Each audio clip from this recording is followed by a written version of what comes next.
স্টেশনে পৌঁছে গেছি এবং ট্রেন দিয়ে দিয়েছে 7 নম্বর প্ল্যাটফর্মে। একবার দেখে আসি গিয়ে। কথায় আছে, যার শেষ ভালো তার সব ভালো। তাই 2024 শেষ হওয়ার আগেই পরিবারের সাথে ছোট্ট একটা প্ল্যান করে পৌঁছে গেলাম দার্জিলিং। সেখানে কি করে পৌঁছলাম আর কি করলাম সেই গল্পই আপনাদের সকলের সাথে শেয়ার করে নেব। তাহলে আর দেরি না করে শুরু করা যাক।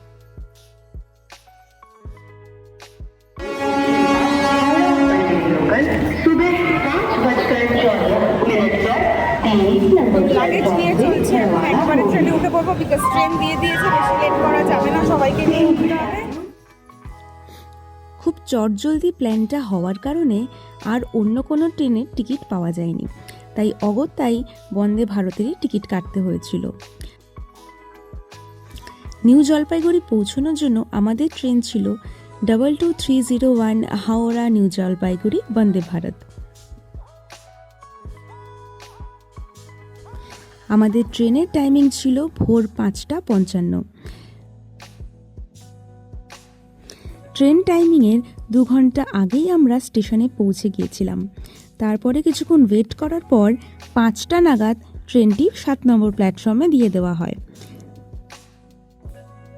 ট্রেন ঠিকঠাক সময় হাওড়া থেকে ছাড়ে এবং ট্রেন ছাড়ার সাথে সাথেই আমাদের একটি করে জলের বোতল এবং নিউজ পেপার দেওয়া হয়। আমরা বাড়ি থেকে খাবার ক্যারি করছিলাম, তাই জন্য বন্দে ভারতের ফুড অপশন আমরা অ্যাভেল করিনি। আমরা টিকিট কাটার সময় নো ফুড অপশনটাতেই অ্যাভেল করেছিলাম, যার জন্য আমাদের টিকিটের থেকে ওই খাওয়ার ফেয়ারটুকু বাদ যায়। লেট করেছে, আমরা পৌঁছে গেছি, এখন বাজে 1:50। সমস্ত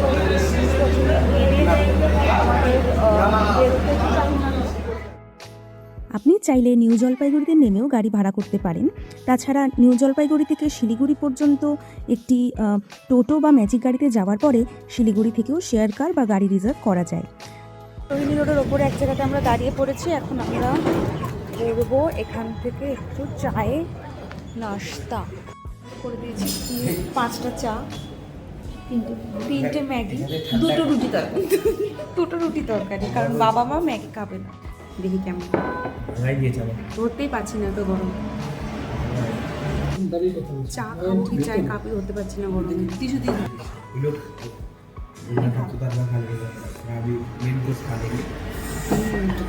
চাটা ভালো অর্ডার করা আছে। দেখি চা অর্ডার করা হয়েছিল, ওখানে রুটি আর ছোলে মটর কি সবজি অর্ডার করা হয়েছে, এখানে ম্যাগি অর্ডার করা হয়েছে। কেমন হয়েছে রুটি সবজিটা? দারুণ, সত্যি সত্যি দারুণ। মাকে জিজ্ঞেস করে দেখ কেমন? ভালো হয়েছে। সবজি বহুত আচ্ছা বাতা। রোড, এই যে pure veg foodies destiny contacts, মানে এটাকে কনসিডার করতেই পারেন আপনারা যদি আপনাদের সকালে breakfast lunch dinner pure veg. এটা আমি ভেজ খাই না, বাট আজকে খেয়েছি অ্যান্ড দ্যাট ওয়াজ রিয়েলি অসম, সত্যি খুব ভালো ছিল। সো হয়ে গেছে মোটামুটি ব্রাঞ্চ, এবার আবার আমাদের যাত্রা শুরু হবে টুয়ার্ডস দার্জিলিং।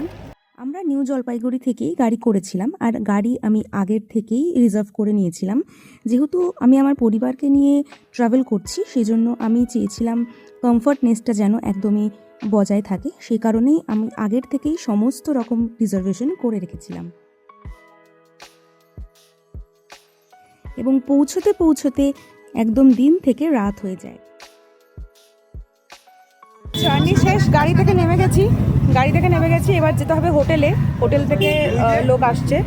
এই যে হচ্ছে রুম, এসে গেলাম। এখান দিয়ে এন্ট্রি। এখানে এই যে একটা কিং সাইজ বেড রয়েছে, এখানে টিভি রয়েছে, ওখানে ফোন রয়েছে, আর এই কিং সাইজ বেডের পাশেই রয়েছে একটা সিঙ্গেল বেড, তার পাশে এখানে রয়েছে আয়না এবং এটা আমি।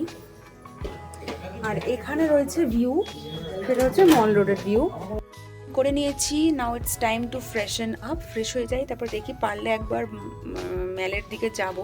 ঠিক আছে, রুমগুলো ঠিক আছে, ম্যানেজেবল, বাট কিছু সার্ভিসিংয়ের প্রবলেম রয়েছে, ঠিক আছে, সেগুলোর জন্য খুব কমিউনিকেট করতে হচ্ছে, বিকজ মানে room cleaning and all was not perfectly done before, so একটু প্রবলেম হচ্ছে। রেডি হয়ে গেছি একদম তাড়াতাড়ি, কিন্তু ভাইদের হয়নি কারণ ওরা ভিআইপি। আমরা রেডি হয়ে ওয়েট করছি এখানে, হেঁটে হেঁটে মেলে যতটুকু যাওয়া যায় ততটুকু যাবো, দেখি লিটল বিট অফ এক্সপিরিয়েন্স।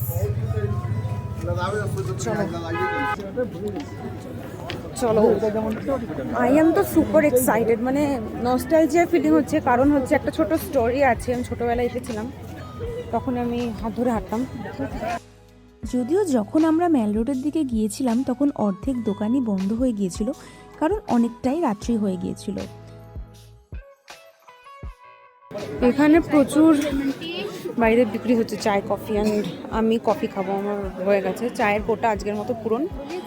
এখন আমি কফি খাবো, বাবা চা খাবে, আমি জানি না কেমন হবে, but let's just try. Thank you. Coffee কত, চা কত? চা 20, কফি কফি 30। নট ব্যাড, ঠিক আছে। আমি আমার সাথে একটা গুগল ম্যাপ এনেছিলাম বলে ভেবেছিলাম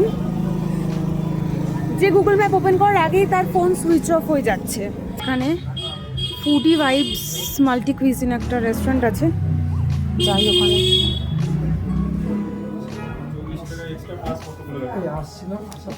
এসে গেছে আমাদের ভেজ থালি, রয়েছে ভাত, রয়েছে ডাল, রয়েছে আলু ভাজা, রয়েছে ফুলকপির তরকারি, রয়েছে চাটনি, পাঁপড়, লঙ্কা, পেঁয়াজ।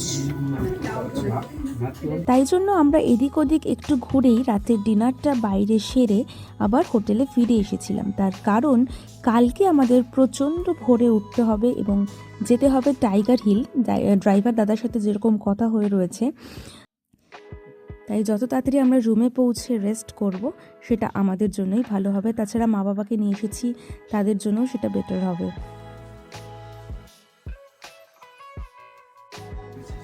আজকের মতো দিন শেষ, আমরা ঘুরে চলে এসেছি। এবার একদম একটু রেস্ট নিয়ে নেব, তারপরে আমাদের কালকে সকাল থেকে আবার